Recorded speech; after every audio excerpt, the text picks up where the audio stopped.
When I first arrived to the University of Buffalo, it was during the time of riots where the students were rioting about it was during the Vietnam War, and they were very much against the war and the whole idea of the war.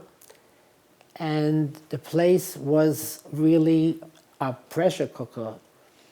They bombed the different buildings.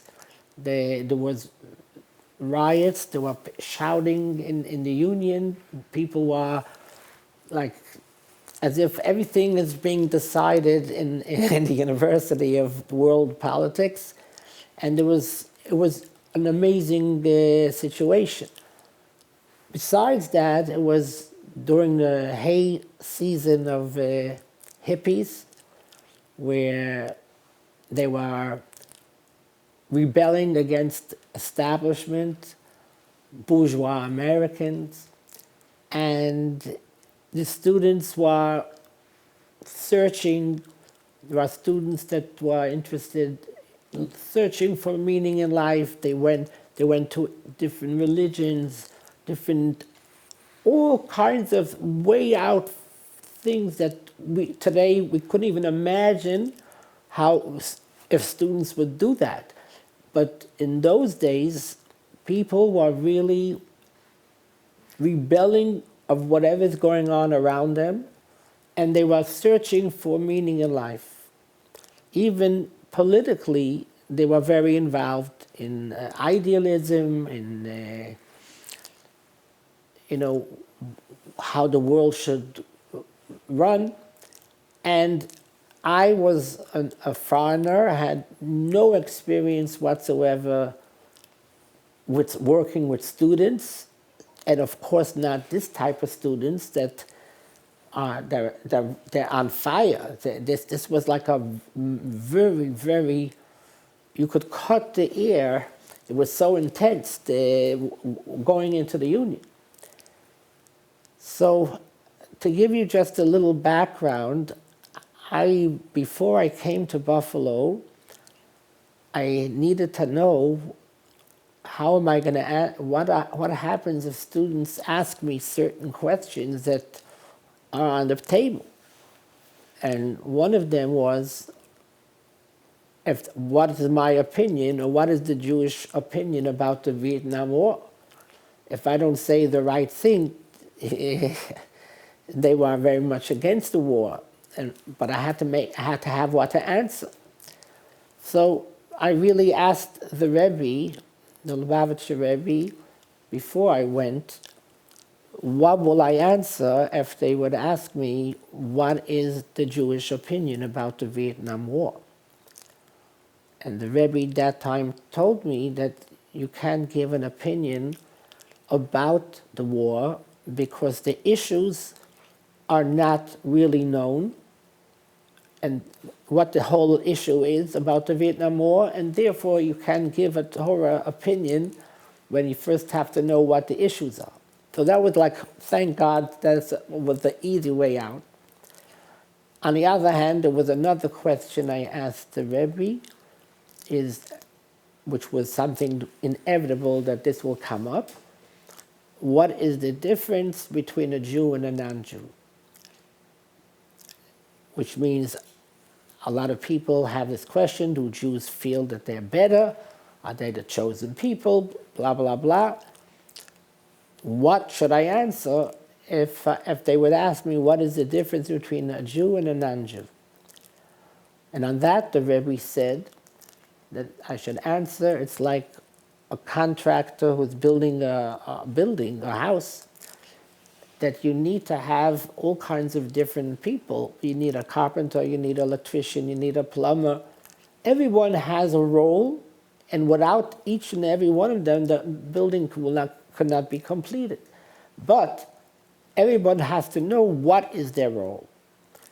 So if the carpenter does the electricity work and electricity does the plumbing work, there will be a chaos. So he basically answered me that we all are needed Everyone has a role. Jews have their role, non-Jews have their role. We're all in it to make this world a dwelling place for Hashem, for God. So when I came to campus, the first day I came to campus, this is like my first experience in a campus.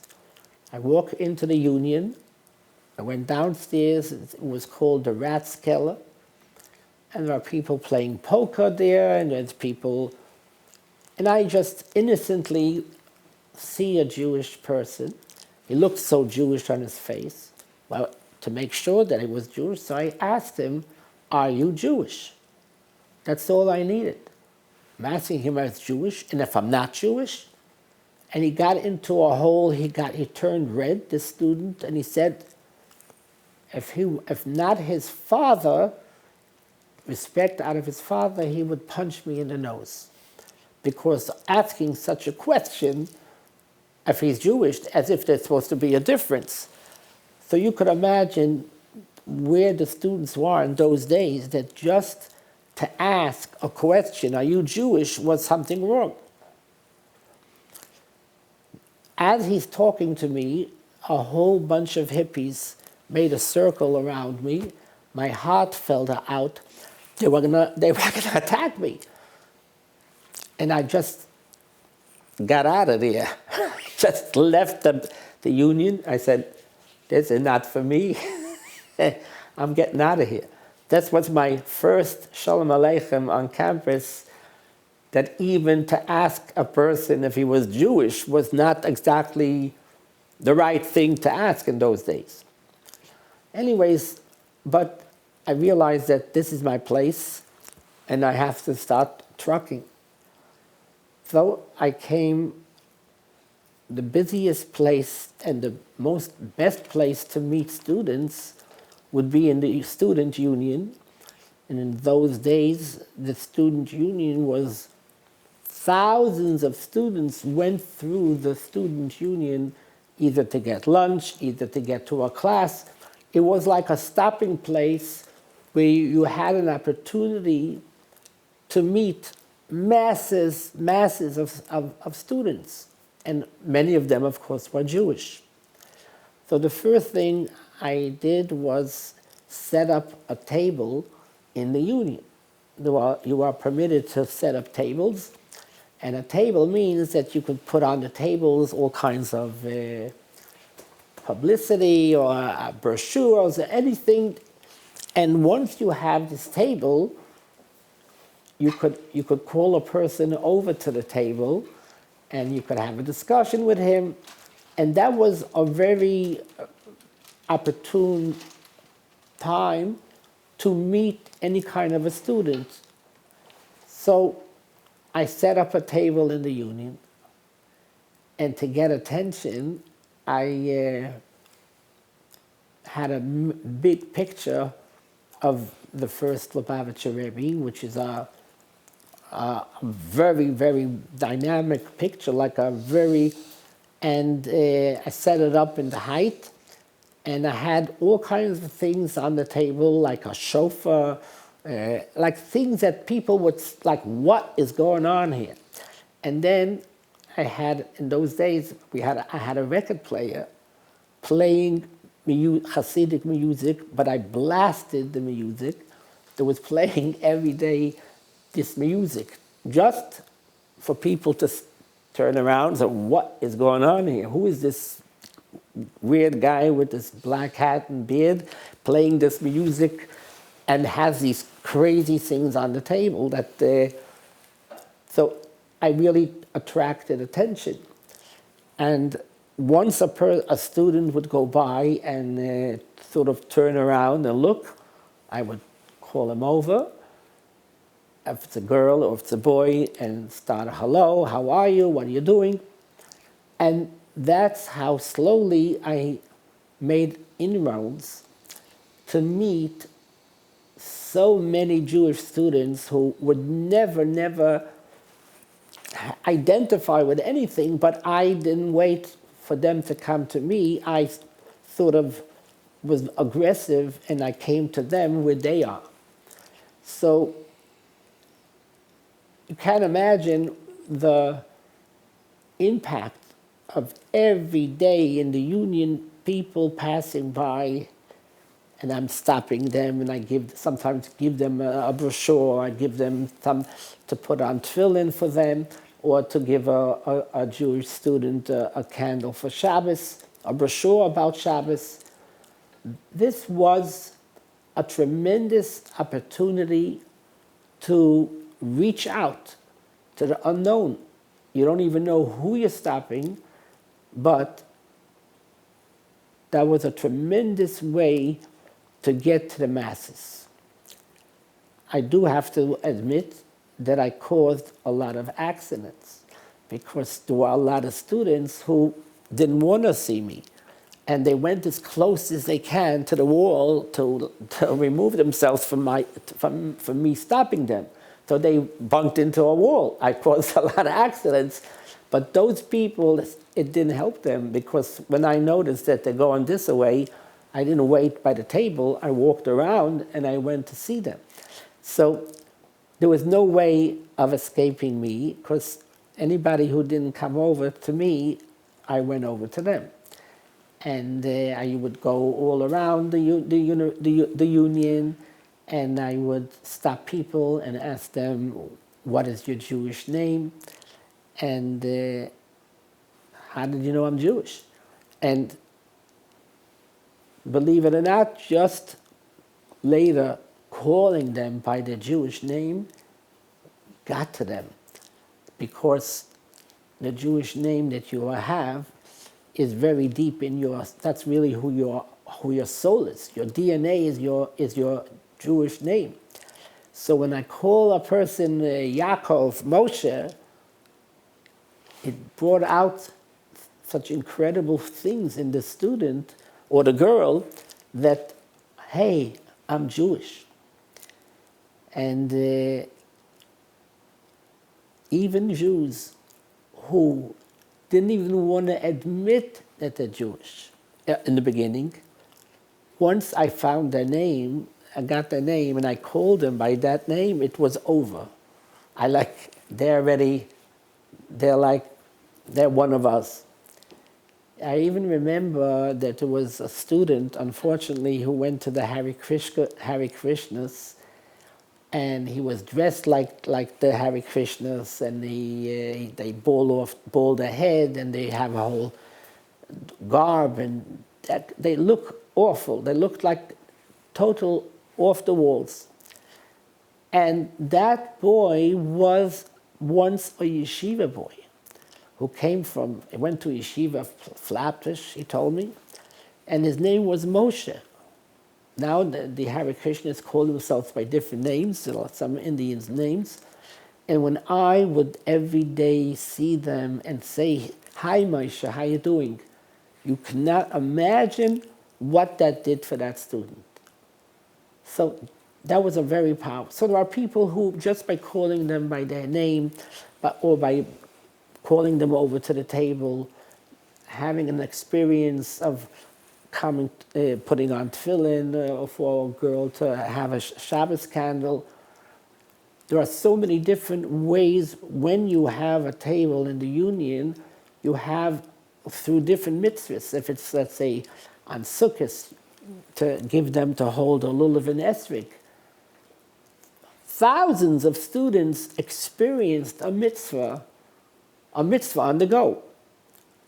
And that had an incredible, powerful influence on the student. So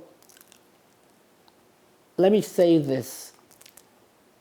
My presence on campus alone, never mind, of course I went to the dorms, which maybe we'll talk about later, but I never waited for students to come to the Chabad house.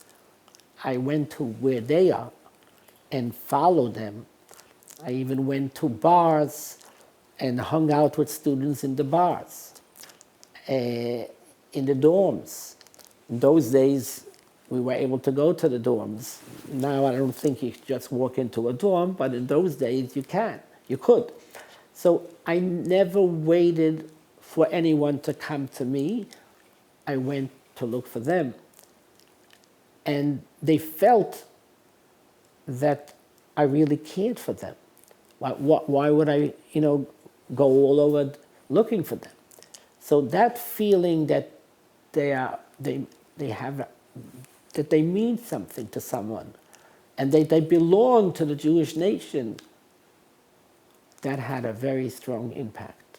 So, Rabbi, those are amazing experiences already. I'm curious, did you have any way of advertising back in the day? I know there was no Twitter or social media. Was there a way you could attract the students other than just by setting a table up at the student union or running into the dorms? Advertising was very, very important because not everybody is in the union, and some people go straight from their dorms to classes, and so we needed to have flyers hung up in all different departments of the university, in different classes, buildings where there are classes, and also in the dorms, and also in the union. So that was a very important part of outreach. So we had very far out posters that would cause someone to stop and read it, because they're not used to seeing these kind of words. So it's just interesting that I used to go to every dorm, every floor of the dorm. It wasn't easy at all. But that gave me another excuse. Why am I going up to the dorm? Because I'm going to hang up a flyer where the elevators are, or in the rooms near where there's posters, where you can hang up posters. So I'll give you an example. In the union, I got someone to make a huge banner, and the banner was LSD for sale. Now, LSD in those days was like, you know what that is, and people were taking drugs. Now, LSD, a rabbi shouldn't be selling LSD, and not in the public, for sure not. But I translated LSD, and then in small words, let's start davening. So it was an advertisement for coming to services, but with this seeing this Hasidic rabbi with LSD, forget it. And the same, we had a sign, pot for sale. Pot was put on tefillin. So just because it was so far out and so like, wait a minute, what is going on? This was kind of cute or kind of interesting for students. Curiosity, or like, so what is going on in this place? And that's how we had different kind of very far out banners, flyers, and also at the table we gave out also interesting literature with colorful ideas that it made it intriguing for a student. Like, so what exactly is going on here? Like, who are you and what are you trying to sell here? So, Rabbi, I understand you also gave some lectures to the students. I was wondering if maybe you could share one of those experiences. One of the first things that I was thinking to do on campus is to give a lecture to the public in the union, in a major room where like hundreds of people could sit, and there was a stage.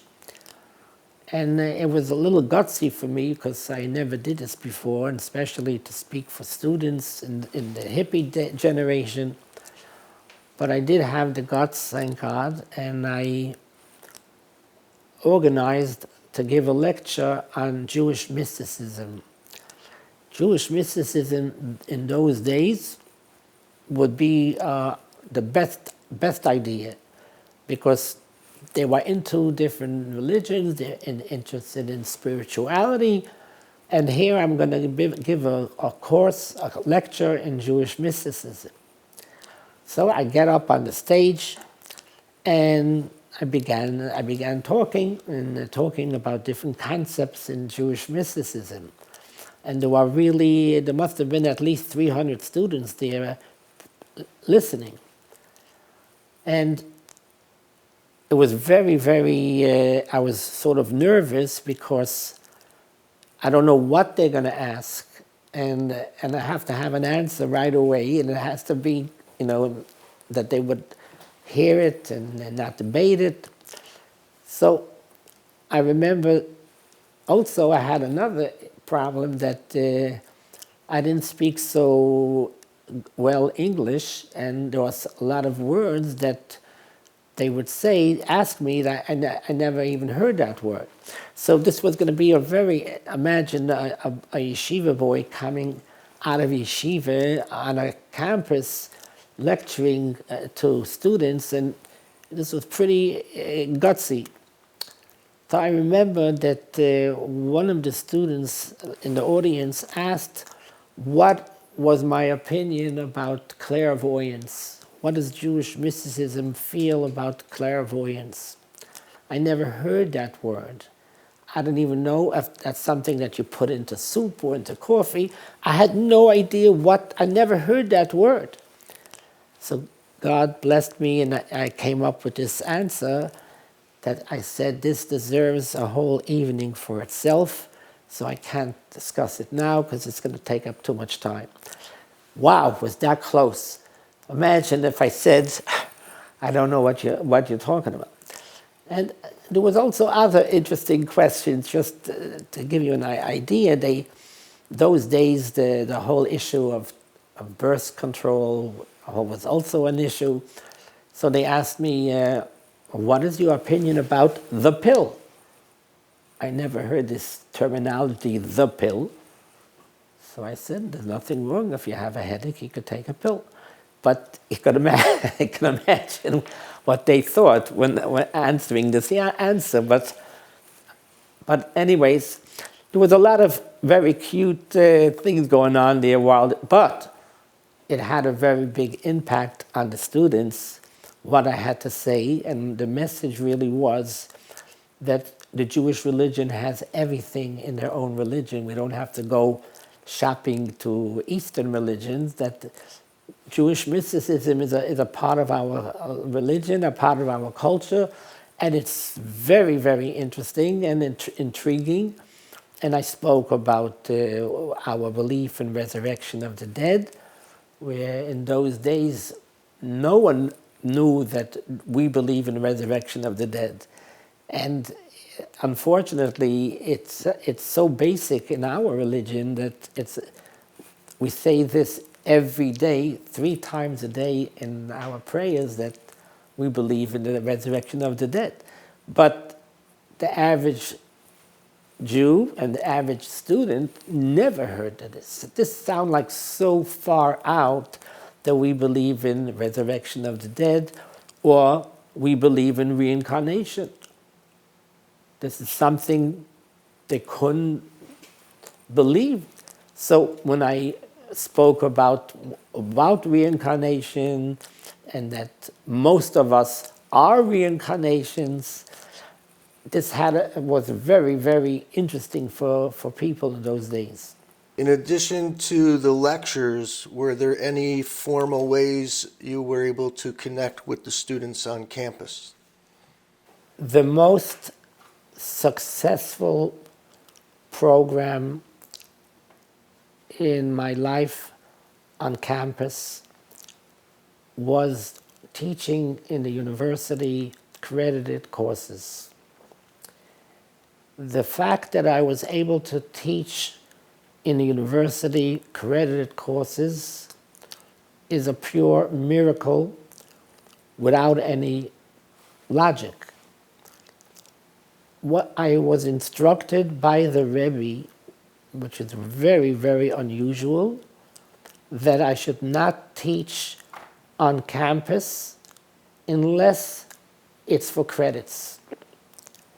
Didn't make any sense. What's wrong with teaching without credits? When you teach as many people as you can. The Rebbe wanted me to work on making sure that I do get credits. Why? The simple reason is that when students get credits, they're going to come. They're going to come for their own personal reasons because they need those credits. So they'll come and they'll continue coming, and it won't be coming once and then forget about it. They have to come, and there's a midterm, there's a final, they have to write a paper. It's a serious way of really getting to the students, because the most important thing is first education.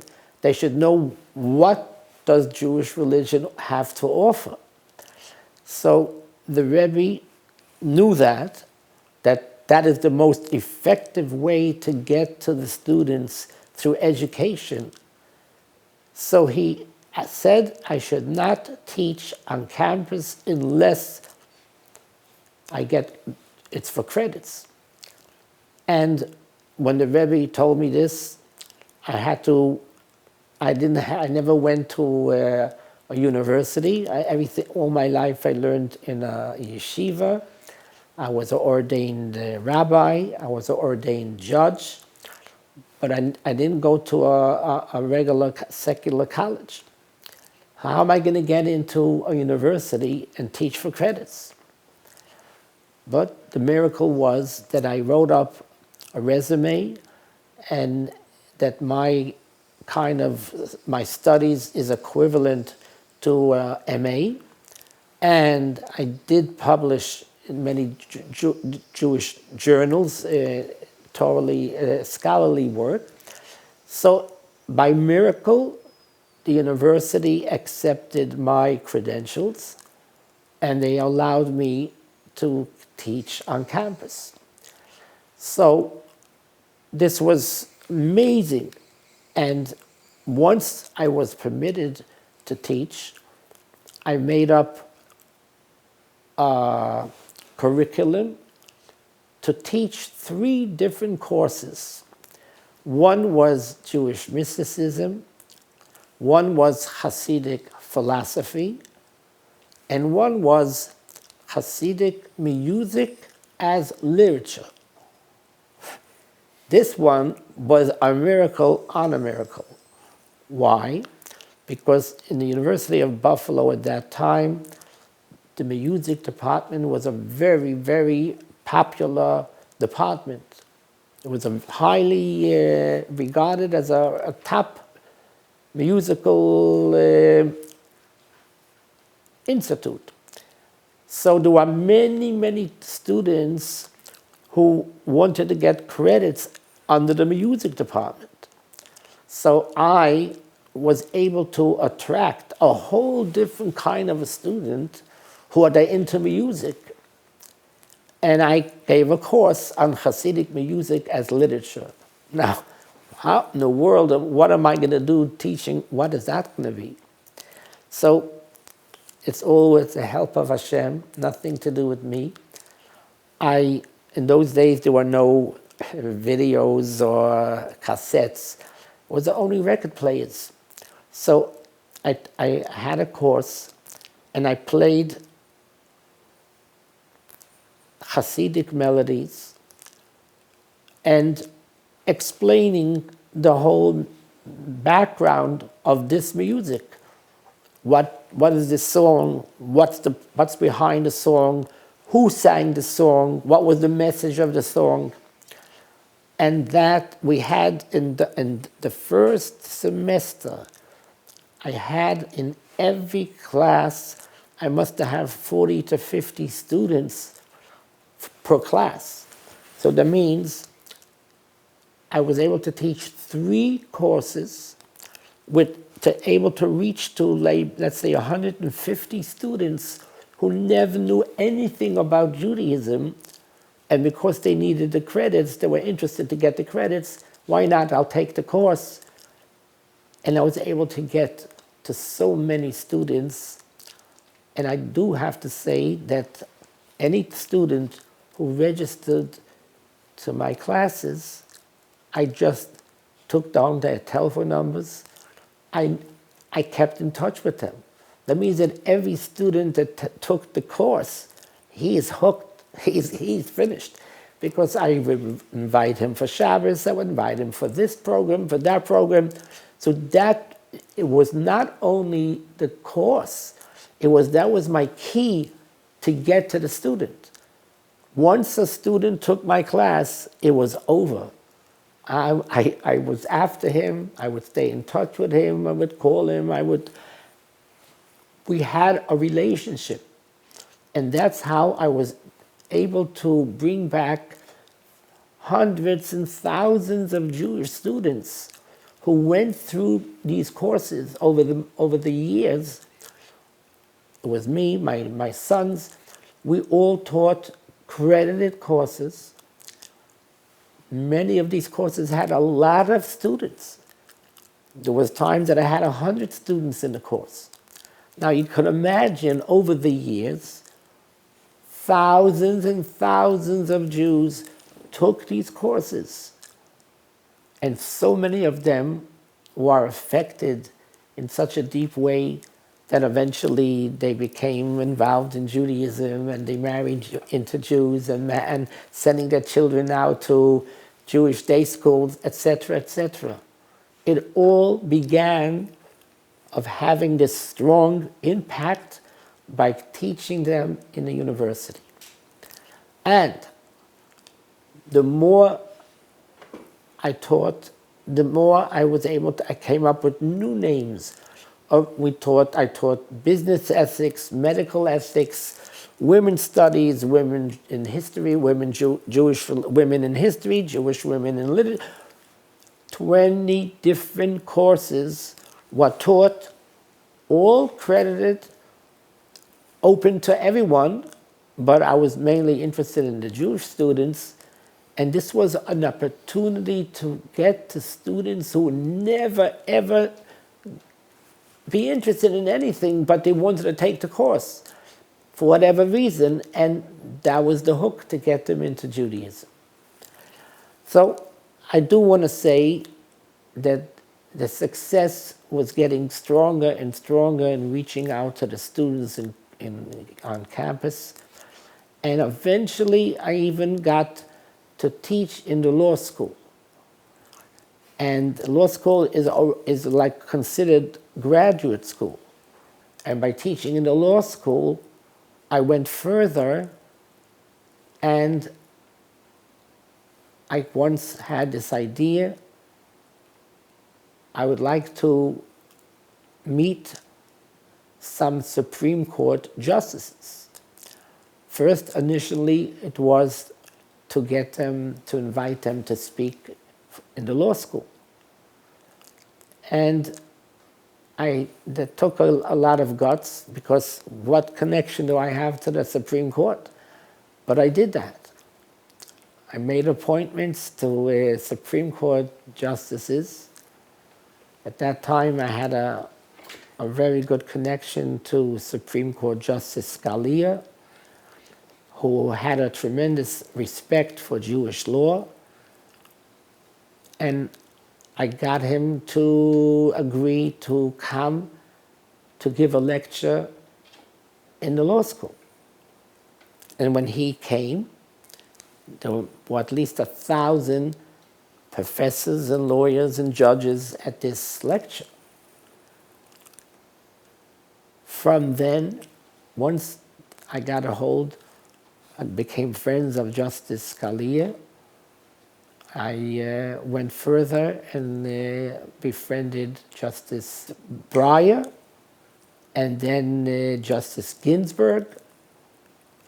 And I had a very strong rapport with these three justices. And this was going on from year to year. And then I had this idea, why not create an international institute for Jewish law, and to inaugurate this institute.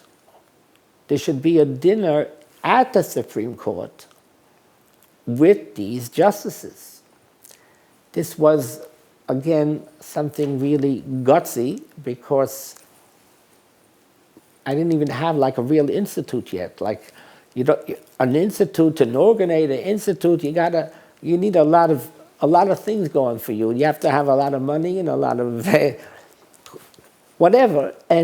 But I was so excited about this idea that I got the Supreme Court justices to sponsor the dinner and attend the dinner and speak at that dinner. This was never done in history of America. This was 3 justices present at the dinner speaking about the beauty of Jewish law and initiating this institute, which was really still more or less on paper or in my mind, but nothing really was really developed. But in the meantime, there's a dinner already, and inaugurating this dinner. So the bottom line is that all of this is from God's blessings, nothing to do with me. This is not something that could have happened, only from God and only from the Rebbe's blessings. And I kept maintaining a strong connection to all of these justices. And I still have a connection to one justice who is left now, is Justice Kagan, but the others are no longer with us. Justice Breyer retired and is now teaching in the law school in Harvard. But it all started from teaching in the University of Buffalo, credited courses. From there I went to the law school, from there I went to the Supreme Court, from there it became an international institute.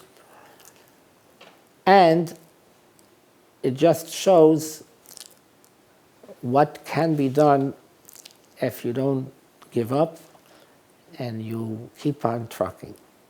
Rabbi, I understand you were also somehow involved in the University of Moscow. Could you speak about that?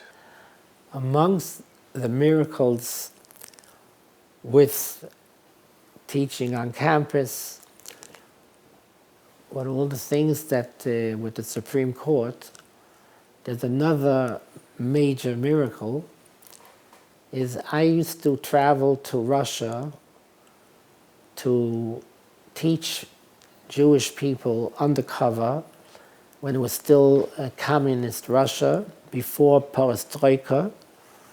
And I used to go there to teach wonderful Jews who were searching for Judaism, and in a time where it was so dangerous for them to meet foreigners and to learn about religion. So I was one of the volunteers to go to Russia while I was still living in Buffalo and teaching in the university. I went to teach people Yiddishkeit in Russia. And everything's by divine providence. And I got to meet a dean who was once the vice president of the university. He still was a very powerful person in the university. And somehow we befriended each other. And as we were talking, I said, I would really like to get a PhD from your university. So he says he will help me get one. So that was an amazing challenge. How am I going to get a PhD? I'm not exactly attending that university, and I don't speak one word Russian. And how is this going to happen? But it happened. And the way it happened was that he got the university to accept my credentials that I have a master's, and I only need to get a PhD under the PhD program under philosophy. It was Jewish philosophy. And he arranged that my books that I published in English was translated into Russian. And that was my thesis. And I was a member of the university as a student, a graduate student under the PhD program. And eventually I came again, and I came finally to defend my thesis. And there were, I don't know how many, maybe 20 professors from the philosophy department and from the religion department. I remember, and they all had interpreters. They had in the Air Force, I spoke in English, and it was translated into Russian. And they were asking me questions, and I would answer it in English, and they heard it in Russian. And eventually, I got my PhD from Moscow State University, which that time it was called Lomonosov State University. To clarify the miracle, this was, it probably still is, the highest level college in Russia. It was called the Harvard of the East. No religious Jew could ever get a degree, and especially not a PhD. It was like, it was, if they found out that you're Jewish, everything is on your passport. In all the years, your name is you're Jewish, you could never get into that university. In any university, but especially not this. This was the highest, where all the elite went to that school. If it's Gorbachev or Yeltsin or whatever, all of them, that was the top university. And here, a Hasidic Jew with a beard, with a black hat or whatever, is getting a PhD in Jewish philosophy in this university.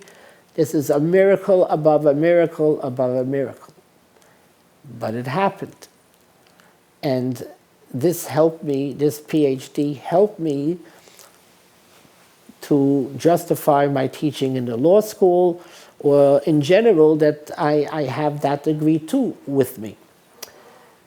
So that is a fascinating story, and we also opened up an institute in the Moscow State University on Jewish religion, and I had official title, director of that institute, and I still have that title up till this day, that I'm also this director of this department. So this is a real miracle from God. So, Rabbi, I know from experience, being at services, particularly on Shabbos, either Friday night or Shabbos morning, was that a difficult task at times? There weren't a lot of people in Buffalo looking to go to a minyan. I would not call it difficult. I would rephrase this as mission impossible. To get a minyan, especially a minyan, we're talking about Shabbos morning, is impossible. So we don't have any religious students on campus. 99% of the students don't have any background of attending services on Shabbos.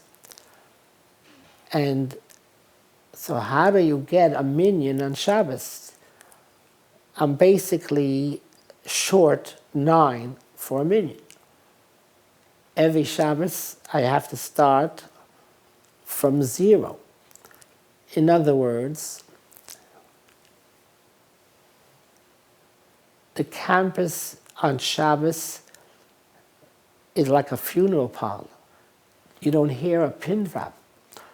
All the students go to bars Friday night. They're plastered, they're out. Everyone is out. So not only they're not interested in coming to a minyan, they're not even up. And how in the world am I going to interest people to come to services? It's like you're out of your mind. Like, what are you talking about? Our services is in Hebrew. They don't know Hebrew, and they don't even know what exactly is this. They never even went into our synagogue Saturday morning.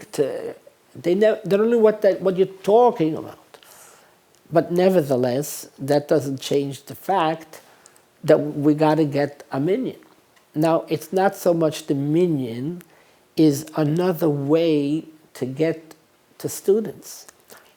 If you need them for something and they come, supposedly they're coming to join the minyan, the meantime, you got again an opportunity to sit down with them. Later after the minyan, we have a delicious lunch and we could talk and rap. And eventually, that's another avenue how to reach out to students. So the minyan was just an excuse to get people to come into the Chabad house. But how do you do this? It's like a nightmare. The reason is, number one, they're sleeping. Number two, even if you can get them up, what are you selling them? Would you like to come to a minyan? Didn't even hear the word minyan. Minyan, same to you, Rabbi. What is a minyan? So you imagine a guy just rolling out of bed, and then you walk into the dorm, which is the dorm wasn't exactly a synagogue, and I don't even know if I should now go into it, but the dorm wasn't exactly the most modest place in the world, and me walking into a dorm was a very shocking experience for me. And what am I coming in to offer them? A very exciting thing. Would you like to come to the minyan?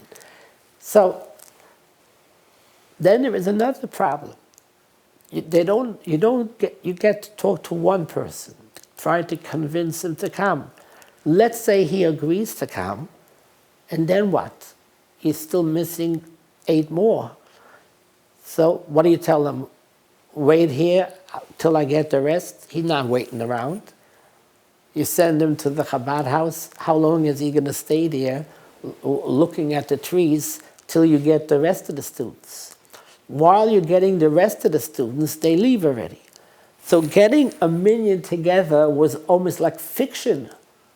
Every Shabbos, I would be going to the dorms, Shabbos after Shabbos, up the stairs, down the stairs. I don't drive, don't go on the elevator.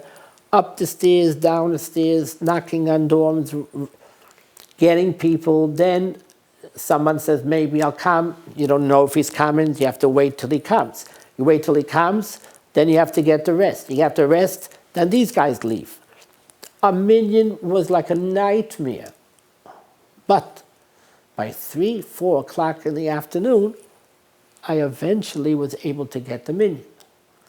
Now, it's 4 o'clock in the afternoon. In the winter Shabbosim, it's almost time it's towards I had no choice. Because it wasn't the minyan that I needed. I needed a hook to get them to come in. If I had another word, another idea. So what happened was, once we got students to come, what we do is read the Torah. Why? Because the Torah, every time we could give another aliyah. So a student gets involved. He's doing something. It's not just standing there or reading a book. He's making a blessing. He feels like this is another bar mitzvah for him. So it was an experience. It wasn't just... And then right after services, it wouldn't take more than a half an hour, we would give a delicious lunch or whatever that time was, and they stayed there for hours.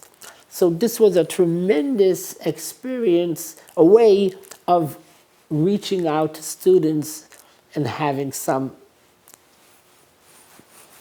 hands-on experience of their religion by they got an aliyah, etc. So I have one of the stories that are kind of interesting, or is I would go to the dorms, and sometimes I would think that I know already who lives in that dorm. It's already 3 o'clock in the afternoon on Shabbos. Maybe I could get him to come. So a lot of times I would go into dorms, and a lot of times the students have their covers all over their head. So I'm not always sure that who is under these covers. So I went into a dorm, and I'm zetzing somebody on his head, and I thought I know who that guy is, and it's 3 o'clock, it's not so early, he could get up, won't hurt him. And I'm zetzing, and suddenly this guy wasn't the guy I really thought it was. This guy looked like a basketball player. It was a tall Lux. He must have been like 6 something. And he like, who is banging on? I got so scared, my heart fell out. He could punch me in the nose. What am I doing zetzing him on the head? It's 3. Anyway, I apologized. I said I thought it was Mr. Pfefferbach. I didn't know it was you. Anyways, but the story was that that student really was Jewish. And he did come to the Minyan. Oh, he came. I didn't leave him off the hook. He came one Shabbos, and then I used to call him, come for Friday night, come. Bottom line is that student, who I didn't even know originally who he was, and it was supposedly the wrong guy. He wasn't the wrong guy, he was the right guy.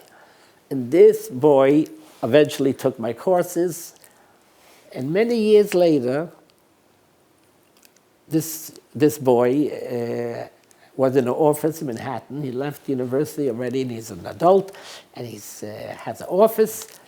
And some yeshiva boys from our organization came knocking on his office and asking if he's Jewish and if he would like to put on tefillin. And the first thing this man says is, do you know this Rabbi Gurary? They said, sure, they know who is. And he says, he was the guy who woke me up.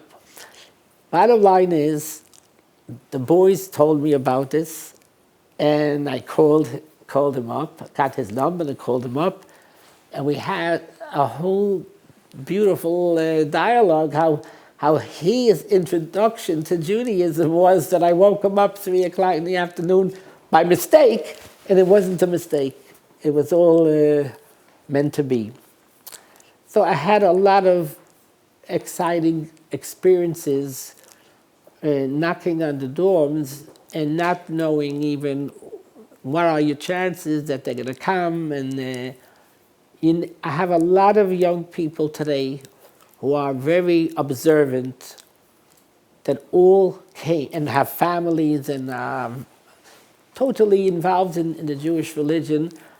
And it all started from, I woke them up in the dorms. So it just shows you how you never know how you could affect a person. So you're not allowed to give up on anyone, but you have to go to them.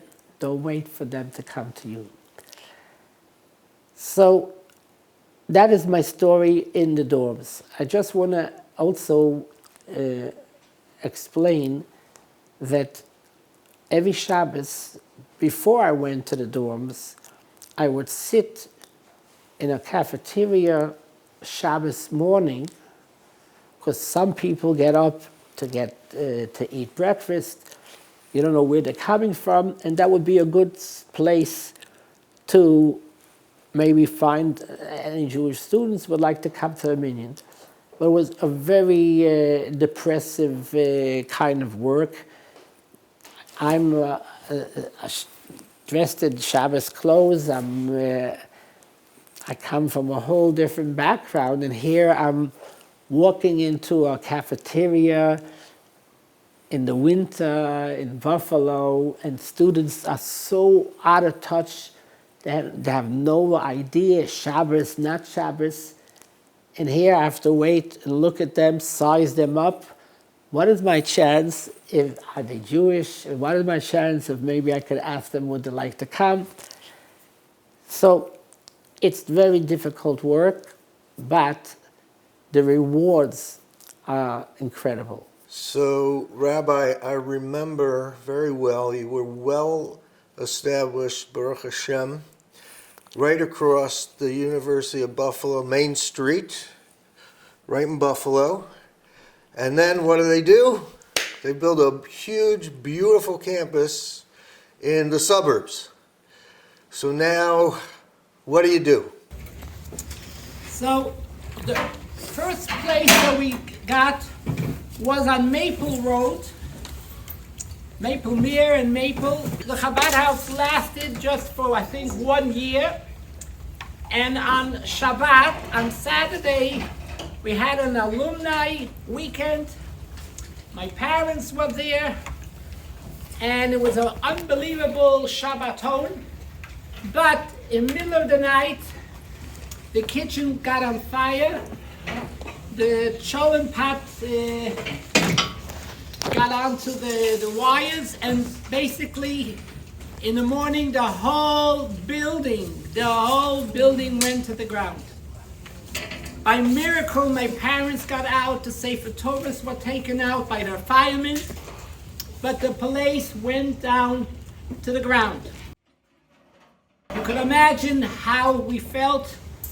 We had such a beautiful Shabbaton, and here the whole Chabad went to ashes.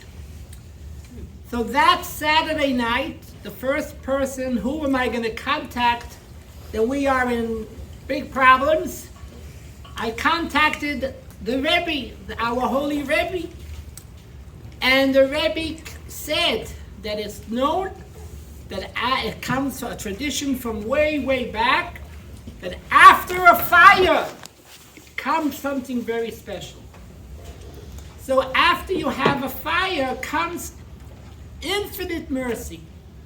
So don't worry, something much bigger is going to come. And his words happened. And suddenly we found this place, which is almost the closest place to the campus, with one slight problem. So before we go into the slight problem, so we bought the place, we built this addition, because we just had that little house next door. We built the addition, and we're ready to go with one little problem. There's a creek between us and the university, and if anybody wants to come, he has to swim. So what did we gain with having a Chabad house, build a beautiful building, but how in the world are anybody going to get there? I don't know what I thought in the beginning, but it doesn't matter. Now it's getting very close to the high holidays, with like close to September. University is going to start, and we have this beautiful building, but how in the world are people going to come here, especially on the Sabbath when you don't drive a car?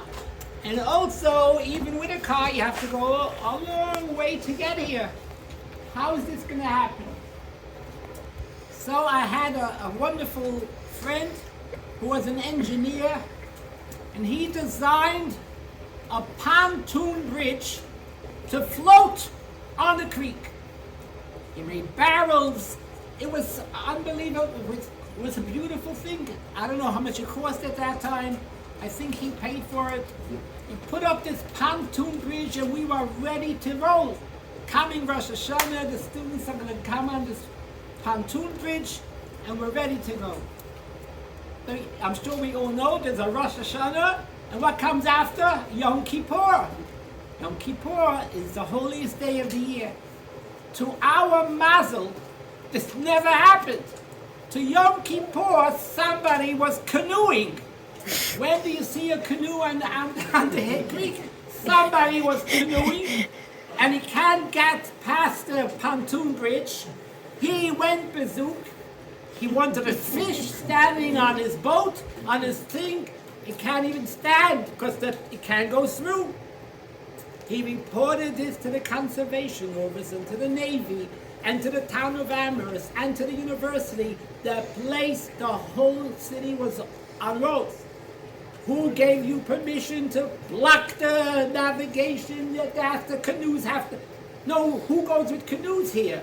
But it doesn't make a difference. Canoes have to go. So the university said, nothing doing, this bridge has to go. And another sin is that you're bridging from a state university to a religion. Religion and state have to be separated. How could you put a bridge that students to go on the university going to religion? This cannot be. And the president was so upset. Now remember these words. He said, either I'm going or the bridge is going. That's how furious he was. He's going. We're going to soon see the end of the story. But this was his words. Either I go or the bridge goes. Okay? Now we got a problem. We have no permission. The Navy, the Corps of Engineers, the front headlines.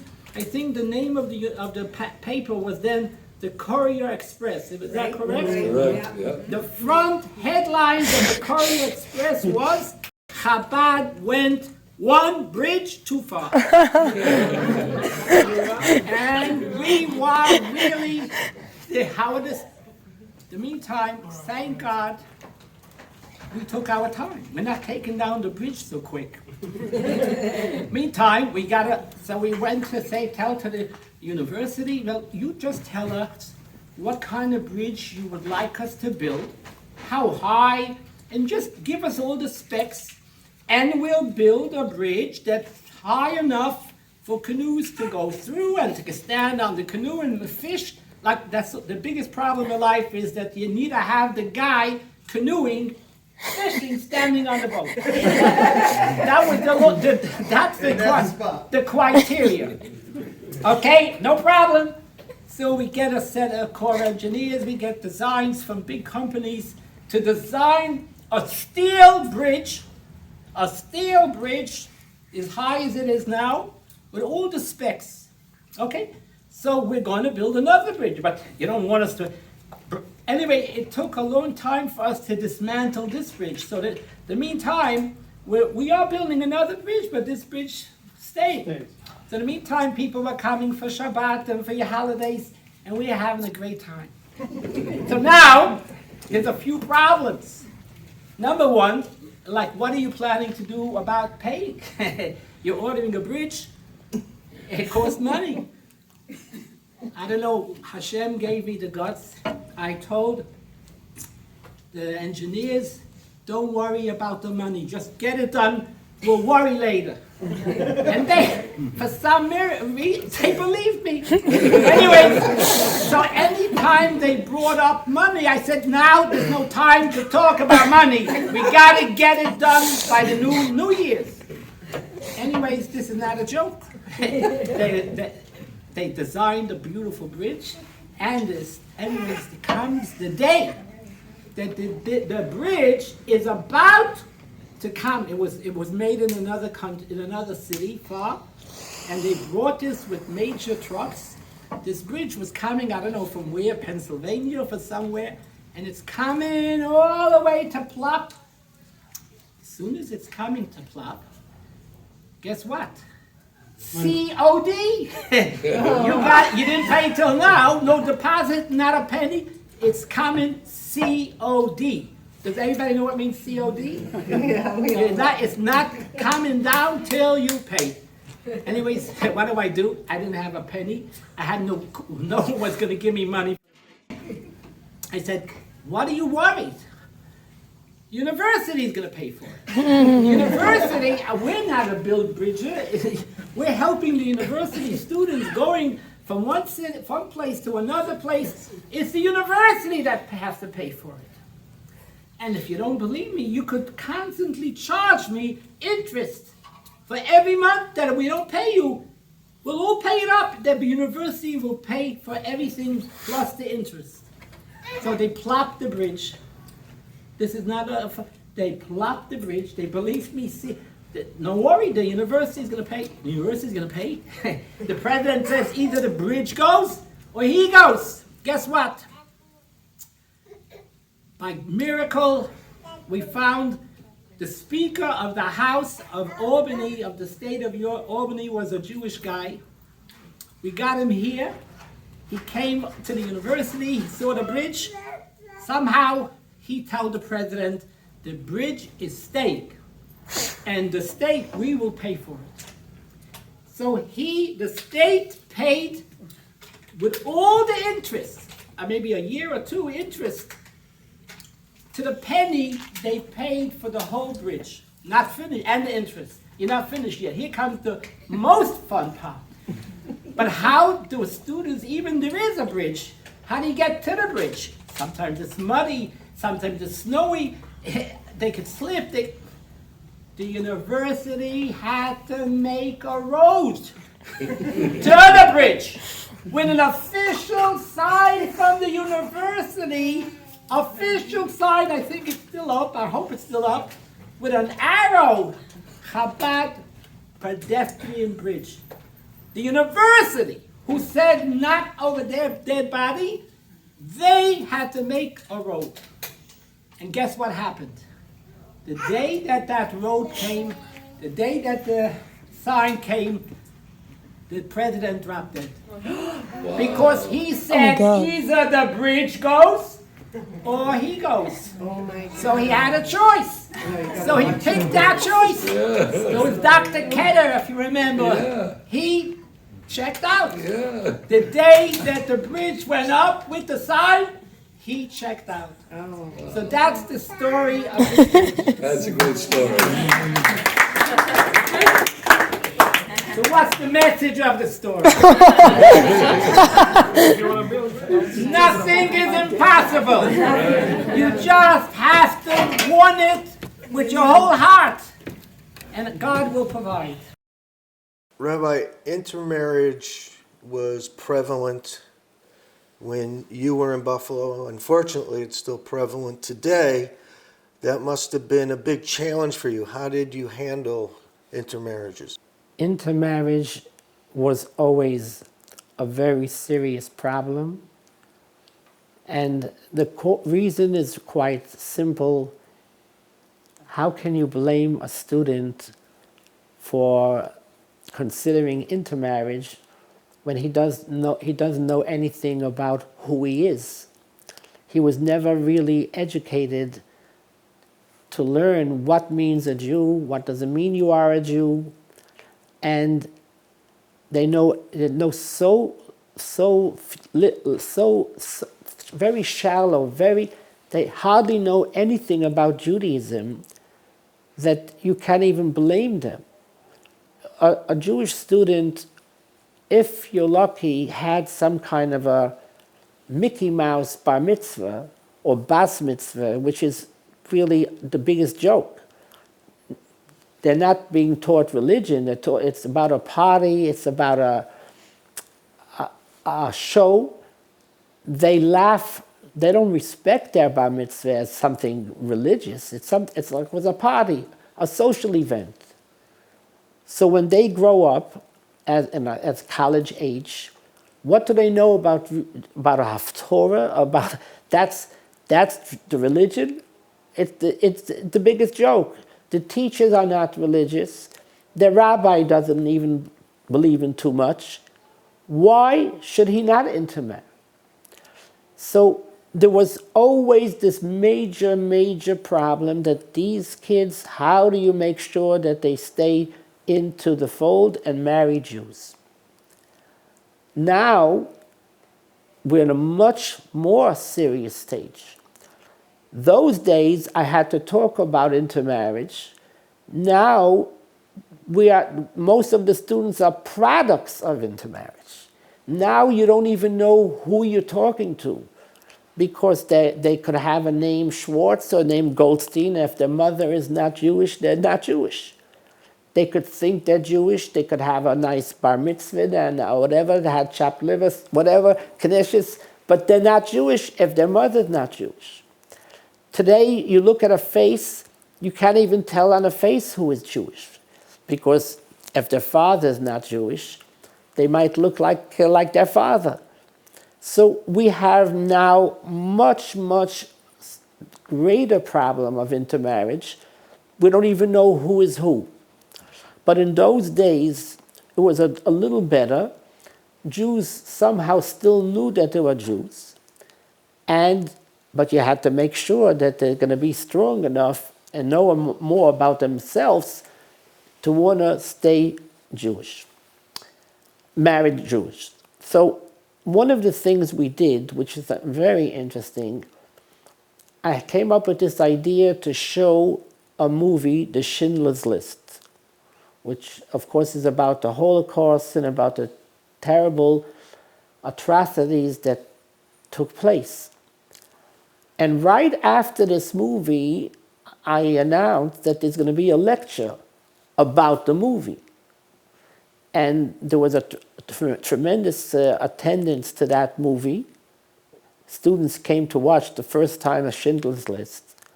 And right after that was a lecture where I said that the intermarriage is the second Holocaust. What Hitler did not finish, we are going to finish. If God forbid, we're going to intermarry. That was a very powerful message that was a follow-up to that movie. And you cannot imagine what was going on after that movie. There was even priests that were very upset, and I had a lot of flack, but I couldn't care less. This was an excellent opportunity to bring out to the students that you're playing with fire. This is another Holocaust. So that's a very important message to relate to students, that it's not only what happened, it's what we could be doing to ourselves. I remember very, very well because I was 13 years old. Growing up in Buffalo, my mom was president of Women's Auxiliary, and you have buses going to Brooklyn for a Shabbaton.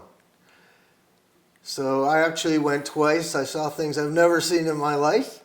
From 47th Street when they were cutting over in Manhattan with the jewelry center, to the amazing experiences at 770 Eastern Parkway. How did you even pull off getting these buses and getting all these students to go to Brooklyn? There's a good old saying, there's nothing like seeing. Seeing is believing. As much as we gave the students an experience at the Chabad house on Shabbat or on a holiday, there's nothing like taking them where the heart, the center of where everything is coming from, and especially the highlights, to get to meet, to see the Rebbe, to hear him, to have a relationship to him, to talk to him, to see him. There's nothing more I could give to a student than that incredible experience. So there was no other way. It just had to be to get the students to come and see this, have this experience. And there wasn't a student or a faculty member who came, it didn't change their whole life.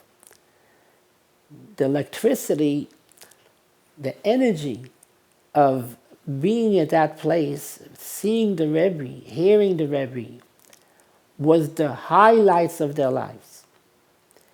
And what is very important to note is that the Rebbe gave them special attention. many of the students, many of these people kept a personal contact with the Rebbe by letter, by sending through the secretaries. It created like a bond, and it's that for the whole life, that connection that I was able to give them, that they have their personal connection to the Rebbe. The Rebbe treated every Jew like his only child. No one felt he's like, just something extra. The Rebbe gave everyone utmost attention. Every person he spoke to, he remembered your name, he remembered you, he could remind you 10 years later exactly what he said, what you said. Everyone was not a number, everyone was like a diamond to him. And you felt it. You felt how much he cares for you. And so the greatest thing we could do for the student is they should have firsthand their own experience of being in that holy shul and seeing the Rebbe, hearing the Rebbe, or the Rebbe would give out dollars sometimes to people, and to have that personal contact. Today, there are many alumni who are so connected to the Rebbe till this day because of their experience coming to New York and having that experience. I've heard you talk about special matzah from the Rebbe every Pesach, and obviously there must have been some real challenges around that. Could you speak about those experiences of getting matzah, shmur matzah to Buffalo from the Rebbe? Perhaps to make a little introduction, in Jewish mysticism, it explains that the power of matzah, besides being a biblical commandment to eat on Passover, it says in mysticism that matzah is bread of faith, which means that when you eat matzah on Passover, it strengthens your belief. It's soul food.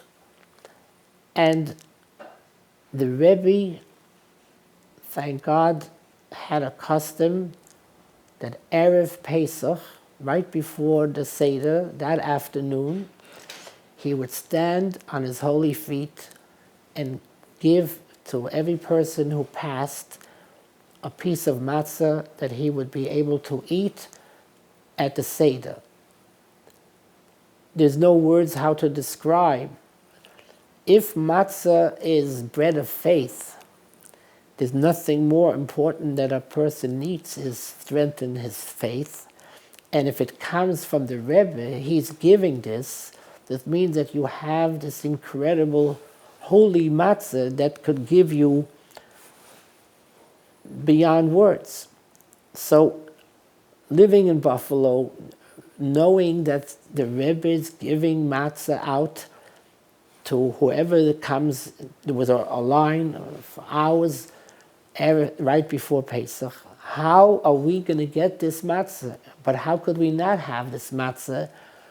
My whole life is dependent on this matzah. There's nothing more important than our faith. And this is food for faith. So I had to find a way. The Rebbe first started giving out the matzah in the afternoon, after mincha. And how many hours are there left from the afternoon to the Seder in Buffalo? So how is the matzah going to get to Buffalo before the Seder? It was almost like a dream. So I was able to find a student who was a person who was an older person already. He was like probably in the 20s. That he should go over, position him to go to the Rebbe's 770, to stand in line, to get this matzah. Then take a car, run to the airport, put the matzah. In those days, there was such a thing as PDF or something that you could put something in a box. The matzah would be put on a chair as if it was a person. They would put the box or whatever was shipped was on a seat, and then it would be taken off and somebody could pick it up. So this student would come there Erev Pesach, stand online. He knows he got to find a plane that is leaving in enough time that he could get to the plane. The plane is going to get to Buffalo. I should be able to get it, pick it up, and bring it to the Seder. This was like, you could write a movie. How in the world is this? You have only a few hours here to get this done. So, but it was done. So he would go to the Rebbe. He would say he's asking for the Buffalo community, Buffalo students. The Rebbe would give him matzah. He would go, take a car, run to the airport, go to the desk, get this on this special kind of a shipment, and then I would go get a police car or a sheriff, because it was very close to Yontif, and I don't drive on Yontif, of course, and I got to get there before Yontif. How is this going to happen? So I used to get a sheriff or a police car with a siren. I was in his car with a siren, getting through all the traffic, getting to the airport, and then running back. First of all, you could imagine that I was always nervous. I'm sitting in a police car. This looked like I'm arrested or something. But you don't find rabbis in a sheriff's car with a siren. It looks like they caught somebody. I'm in this sheriff's car, and this sheriff, he doesn't understand what is going on here. What is these holy crackers that are coming off a plane on a seat? And he has these crackers and he's making a siren all the way back to Chabad. This was like, he couldn't handle that. What was going on? So this was going on for a bunch of years. He always used to have a police car or a sheriff. Getting 1 year, it was so late that I couldn't even go with the sheriff's car because it was going to be Yom Tov already. So I had no other choice. I said, I can't go. So I had to walk from the airport, maybe 2.5 hours, to come to the Seder with the matzah. It was already, of course, Yom Tov, but you're allowed to carry matzah, but I couldn't drive. So could you imagine coming, first of all, knowing what happened to me? I'm not here for a bunch of hours. The Seder was waiting, and here I come in, finally, with the matzah. And this was the greatest, that made the Seder, to have the holy matzah from the Rebbe to give out to the students. Every student would have this piece of matzah. It was the greatest treat that I could offer to the students. Rabbi, you were in Buffalo for 37 years, Baruch Hashem, from my point of view. You've had a tremendous impact. Your legacy continues. Your two eldest sons are now running the Chabad house and doing a wonderful job. So it continues to shed Judaism throughout Kol Yisrael. Looking back, what are you most proud of? The greatest accomplishment is the touching on so many lives. So many people who became closer to Hashem, and as a result, their children and their grandchildren. We have, from Buffalo, we have 3 generations of Jews who are now active, involved in Judaism, thanks to the work of Chabad of Buffalo. We have so many alumni that their children are also running Chabad houses. You could imagine that the people themselves who didn't know from an Aleph to a Beis got so involved that they raised children that they are running Chabad houses. So, as the Rebbe once wrote to me, how don't I realize how many thousands of Jews became closer to Torah and mitzvahs through your teachings in University of Buffalo.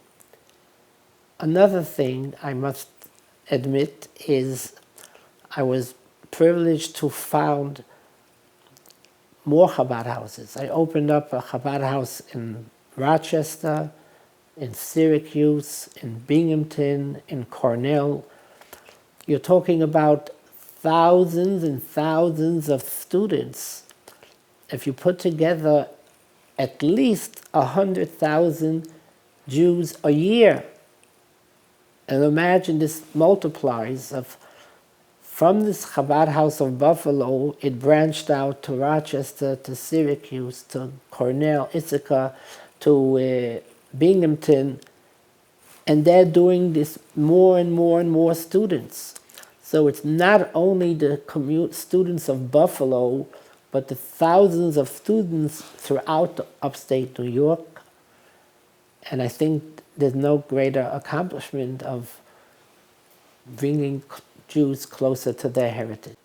Rabbi, it's an honor and a privilege to be here with you today and to hear these wonderful stories and experiences. Some I'm hearing for the first time. Others I've heard before, but they never get stale. They never grow old. I guess that's what happens when you're doing the work of Hashem. I can speak personally that you affected my family 4 generations, from my mother to myself and my sister to my children and now to my children's children. So I want to thank you for everything you did for us. I want to thank you on behalf of everyone that you affected, and as I say, continue to affect, both with your presence in this world and now with your children and all the shluchim out there who were influenced by you and are now doing the good work. So I thank you from the bottom of my heart, and I wish you nothing but the best. God should bless you. You should have more and more nachas. Amen.